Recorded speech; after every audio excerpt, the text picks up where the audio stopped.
The wind howled across the open heathlands of the Lüneburg Heath, carrying the sharp scent of pine and distant peat smoke. It was late autumn in 1878, and the vast, rolling moors of northern Germany stretched like an untamed sea under a grey sky. Few trees broke the horizon, mostly low scrub, gauze, and the occasional twisted birch.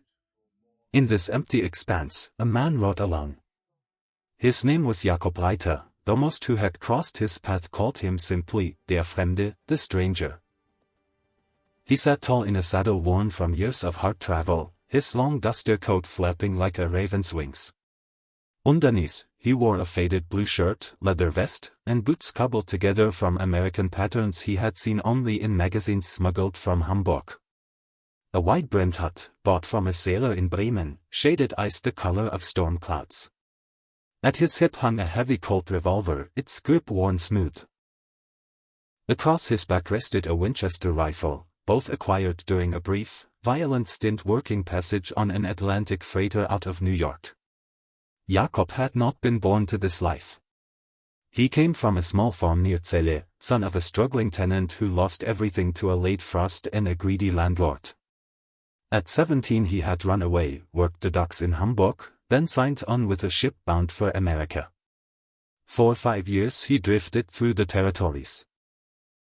Kansas, Colorado, the Dakota Badlands, learning the ways of cattle drives, saloons, and quick tempers. He saw gold strikes, Indian wars, railroad barons swallowing land like wolves. He buried friends and killed men who deserved it, or so he told himself. Then one night in a Denver saloon, after a card game went sour, he put a bullet through a man who had drawn first. The sheriff called it self-defense, but Jakob knew the dead man's brothers would not. He rode east, took another ship, and returned to the old country with calloused hands, a price on his name back in Colorado, and a restlessness that Europe could not cure. Now he rode north through the heath, following rumors. A large estate called Gut Harzfeld lay ahead, owned by Baron von Falkenberg. The Baron had enclosed common grazing lands years ago, driving small shepherds and peat cutters from their traditional rights. Recently he had begun buying up more land, using hired men, former soldiers, rough types from the cities, to intimidate anyone who protested. Whispers in Celle spoke of burnt barns, beaten men, even a young herder found floating in the Ilmenau River. The Baron claimed it was all accidents and poachers. The local authorities looked the other way. Von Falkenberg had friends in Hanover and Berlin. Jakob had no personal stake. He was passing through, heading toward Denmark, maybe Sweden, anywhere the horizon felt wider. But 2 nights earlier, in a roadside tavern, a girl had approached him. Barely 20, dark hair braided tight, eyes red from crying. Ihr Name was Lena. Her father had been the herder pulled from the river. She said the Baron's men had come for their last flock of Heidschnucken sheep, the hardy moor breed that kept the heath from turning to forest. They had beaten her brother senseless when he tried to stop them. Now they had only the small cottage left, and the Baron wanted that too, to expand his hunting preserve. Someone has to stand, she had whispered. You look like a man who has stood before. Jakob had said nothing, only finished his spear and left. But the next morning he turned his horse north instead of east. He reached the edge of Gut Harzfeld by late afternoon. The estate house rose on a low rise, whitewashed walls, steep red tile roof, surrounded by manicured oaks that looked out of place on the wide heath. Beyond it lay fenced pastures where sleek Hanoverian horses grazed, a far cry from the shaggy moor ponies. Smoke rose from chimneys, servants moved like shadows. Jakob reined in at a distance, studying the layout. 3 riders patrolled the perimeter, big men. In dark coats, each carrying a carbine. Hired guns, not soldiers. He recognized the type. He waited until dusk, then circled wide to approach from the north, where the heath dipped into a shallow valley dotted with birch. He tethered his horse in a thicket and moved on foot, keeping low. The cottage Lena had described stood alone near a small peat bog, low thatch roof, stone walls, a thin thread of smoke from the chimney. He knocked softly. The door cracked open. Lena's face appeared, pale and frightened. "You came," she breathed. "Not for you, Jakob said. For the principal." "Where are they keeping the sheep?" "In the big barn, 2 kilometers east. They plan to drive them to market tomorrow at dawn. Sell them cheap to their own buyers." Jakob nodded. "Your brother?" "Inside. Broken ribs. He can't write?" "Stay here. Bar the door. If shooting starts, get low." She touched his sleeve. "Be careful, Fremde." He slipped away into the gathering dark. The barn was larger than he expected, a long timber structure with high doors. 2 lanterns burned outside, 2 men stood guard, talking low, passing a bottle. Jakob crouched behind a peat stack, listening. "Von Falkenberg says double pay if we finish by sunrise," one muttered. "Easy money.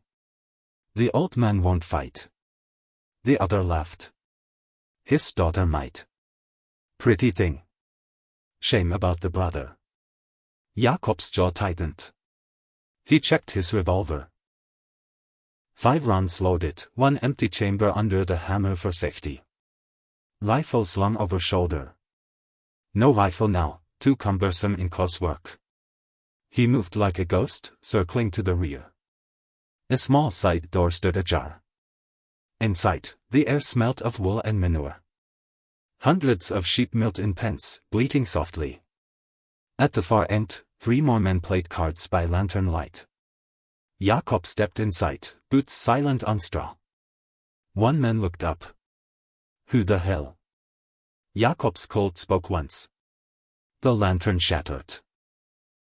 Darkness swallowed the barn except for the faint glow of embers. Sheep panicked, surging against the pens. Shouts erupted. Guns fired blindly. Bullets thudded into wood. Jakob rolled behind a post, counted 3 muzzle flashes. He aimed low, fired twice. A man screamed and fell. Footsteps pounded outside. The guards were coming. Jakob kicked open a pen gate. Sheep poured out like a grey tide, filling the barn, blocking the main doors. Chaos. He used the cover, moving toward the side exit. A figure loomed in the doorway, big, bearded, holding a shotgun. Jakob fired from the hip.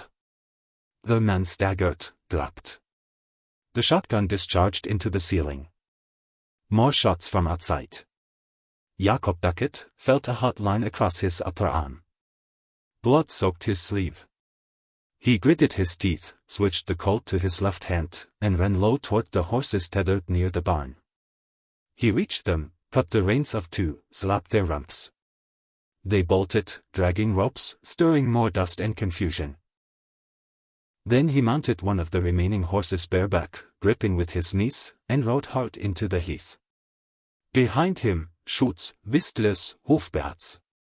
The Baron's men were mounted and coming. The chase stretched across the moonlit moor. Jakob's borrowed horse was fast but green, unfamiliar with the uneven ground. He guided it toward the wetter parts, where peat bogs hid under thin grass.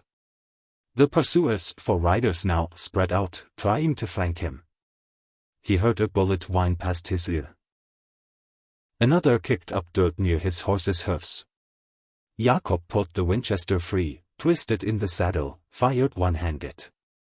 A rider jerked, slid sideways, clung to the mane but slowed. 3 left.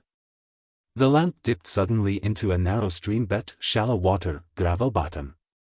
Jakob urged his horse down, splashing through. On the far bank he reined hard left, following the cut, using the low walls for cover. The pursuers hesitated at the edge, then plunged after. Jakob waited until they were close, then turned his horse broadside across the stream. He levered the Winchester fast, crack crack crack. One horse screamed and fell. Its rider tumbled into the water. Another man's arm hung limp, he wheeled away. The last rider, tall, wearing a black hat, kept coming, firing a pistol. Jakob felt the slug tug his coat. He sighted carefully, exhaled, fired. The man's head flew off, he slumped forward, horse slowing to a walk. Silence fell, broken only by running water and distant sheep bleating. Jakob rode back slowly, checking. Too dead, too wounded badly enough they wouldn't follow tonight. He retrieved his own horse from the thicket, transferred the saddle, and headed south toward the cottage. Lena waited at the door, lantern in hand. Her brother leaned on the frame, pale but upright. "You are hurt," she said, seeing the blood. "Scratch," Jakob muttered. He dismounted, winced as he tied the reins. Inside, by the fire, she cleaned the wound, long graze across the muscle. Her hands were steady. "They won't come tonight," he said. "But tomorrow the Baron will send more. Or the police." "Then we leave," Lena said. "All of us. My uncle has land near Uelzen. We can start again." Jakob looked at her brother. The young man nodded slowly. "You saved what was left of us, stranger." Jakob stared into the fire. "I didn't save anything. Just delayed the inevitable. Big men like von Falkenberg always win in the end." "Not always," Lena said quietly. He met her eyes. Something passed between them, gratitude, maybe more. Dawn came cold and clear. Jakob helped load the few belongings onto a cart. The sheep were gone, scattered across the heath, but a few dozen had drifted back during the night. Enough to start small. As they prepared to leave, hoofbeats sounded again. Jakob tensed, hand on his Colt. But it was only one rider, an older man in a black suit, spectacles, carrying a leather satchel. A notary from Celle. He dismounted carefully. "Fräulein Lena? Herr Reiter?" Jakob narrowed his eyes. "Who sent you?" "The Baron's lawyer." "No. No guns. I come with papers." He pulled a document from the satchel. "The Baron has reconsidered. Due to recent unfortunate events, he withdraws his claim on this holding. The land returns to common use. The sheep may stay." Lena starred. "Why?" The notary coughed. "Certain witnesses came forward last night. Statements. Enough to make further action, unweise. The Baron wishes no scandal." Jakob almost laughed. The wounded men had talked. Or perhaps the Baron feared a real fight, one that might reach Hanover. The notary handed over the papers, mounted, and rode away quickly. Lena turned to Jakob. "You were leaving, aren't you?" He looked north, toward the open heath, then south toward the distant forests. "I don't stay places long." "You could," she said simply. "There's room. And work. The more needs men who know how to stand." Jakob was quiet a long time. The wind moved through the birch trees, whispering. Finally he untied his saddlebags, set them on the ground. "Maybe for a season," he said. "See how the winter treats us." Lena smiled, small, real. Her brother clapped him on the shoulder, winced at his own pain. They walked the cart onto the track together, sheep following, the sun breaking through clouds for the first time in days. Behind them the heath stretched endless, wild, and, for the moment, free. Jakob Reiter rode at the rear, hut low, Colt heavy at his hip. He had come looking for nothing. Found something instead. The frontier, it seemed, was not only in Amerika. It lived wherever men decided to draw a line and hold it. And sometimes, just sometimes, the line held.